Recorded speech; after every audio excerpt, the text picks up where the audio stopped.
नमस्कार दोस्तों, मैं हूं आपका होस्ट शैलेंद्र शर्मा। आप देख रहे हैं आपका अपना चैनल चंबिल वाला स्पोर्ट।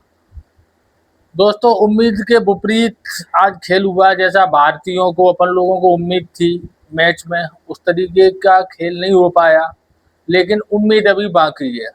अभी पूर्ण रूप से निराशा के बादल नहीं छाए हैं। उम्मीद की किरण अभी है कि अपन कल टेस्ट मैच जीत सकते हैं।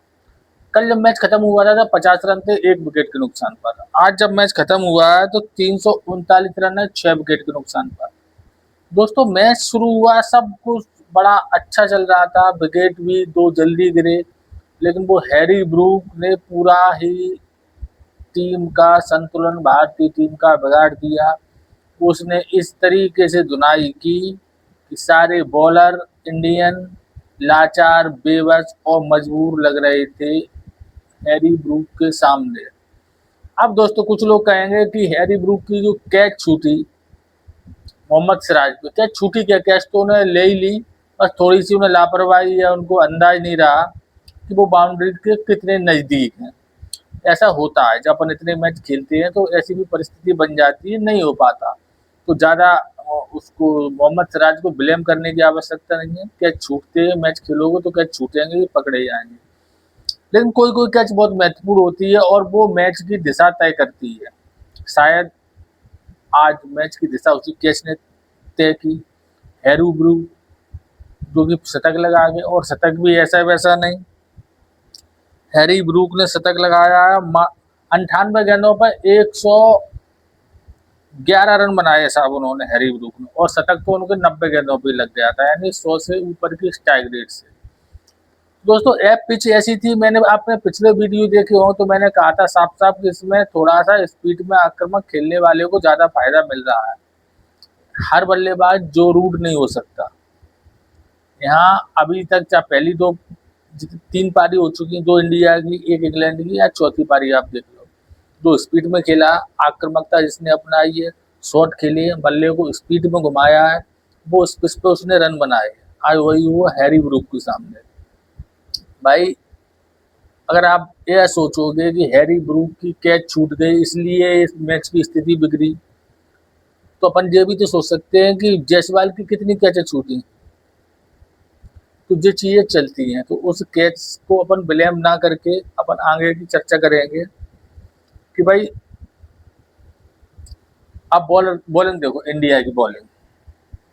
आकाशदीप ने फेंके हैं 20 ओवर 1 विकेट, ठीक है।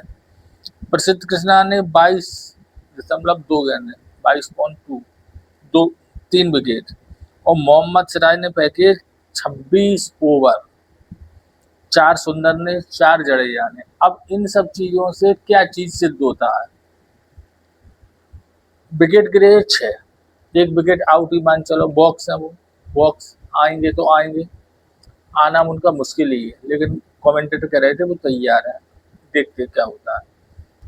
6 विकेट गिर चुके हैं। अगर एक सीम बॉलर और होता है इंडिया पर, चाहे वो कोई होता, जिस तरीके की पिच है इसमें हर सीम बॉलर को विकेट मिली है, इंडियन विकेट बॉलरों को भी और इंग्लैंड के भी, हर पारी में, पहली भी जो पारी हुई उनमें और इसमें भी। तो एक बॉलर की कमी साफ साफ महसूस की गई इस इनिंग में। अगर यहाँ पे अर्शदीप होते, जसप्रीत बुमराह होते, अंशुल कंबोज होते, कोई भी अगर होता, तो शायद इंग्लैंड आज आउट हो चुकी होती और इंडिया मैच जीत चुकी होती। भाई, बैटरों, अभी पूरी श्रृंखला में आप देखो, टॉप 5 बैट्समैन सबसे अधिक रन बनाने वाले, तो उसमें से लगभग 4 बैट्समैन इंडिया के होंगे। टॉप 10 देखोगे तो 7 बैट्समैन इंडिया के होंगे, यानी सब बल्लेबाजों ने रन बनाए। लेकिन बल्लेबाजों पर गौतम गंभीर ने बिल्कुल भी भरोसा नहीं किया है। कोई भी परिस्थिति हो, कोई भी मैच हो, उन्होंने हमेशा बल्लेबाजों को हल्के में लिया है और बॉलरों को बहुत भारी समझा है, क्योंकि बॉलर उन्होंने कम खिलाए और बल्लेबाज बढ़ाते गए हैं।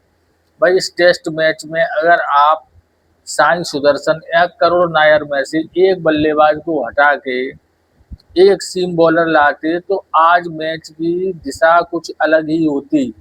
यह बात कोई नहीं बताएगा आपको। बड़े बड़े जो बैठे हैं ना यूट्यूब पे खिलाड़ी पूर्व, वो जो बात नहीं कहते कि गौतम गंभीर की गलती है, जलेबी की तरह बात करेंगे वो घुमा फिरा के। जबकि यह पिच देख के शुरू में ही मालूम पड़ रही थी कि यह फास्ट बॉलरों को सपोर्ट करेगी।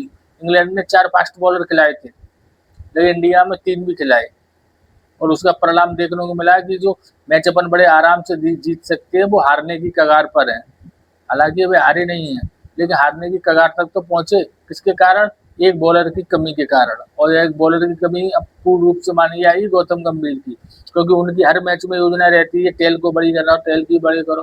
भाई पहला मैच अपन इसी परिस्थिति में इसी तरीके से हारे से हम फर्स्ट टेस्ट मैच। उस टेस्ट मैच से अपन ने क्या सबक लिया, क्या सीखे अपन?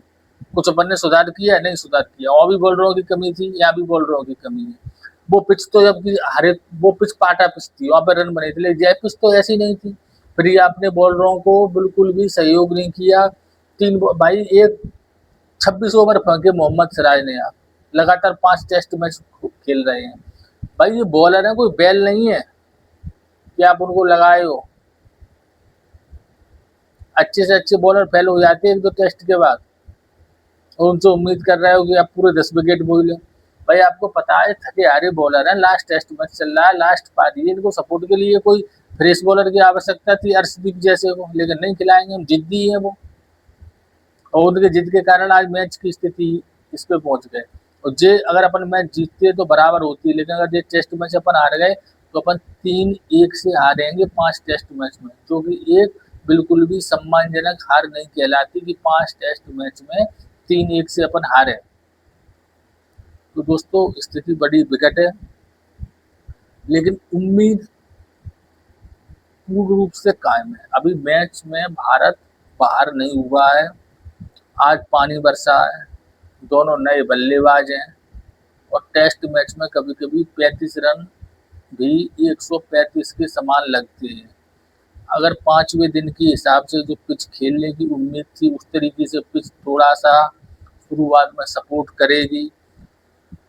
तीनों बॉलर थके हैं, पूरी रात भरेगा विश्राम मिलेगा उन्हें, फ्रेश होके आएंगे, उनकी बॉडी लैंग्वेज अलग होगी, और जो योजनाएं भी बना सकते हैं वो, क्योंकि अब जो खेल रहे हैं वो एक तो है साहब स्मिथ, जेमी स्मिथ 2 रन पर और ओवरटन 0 रन पर।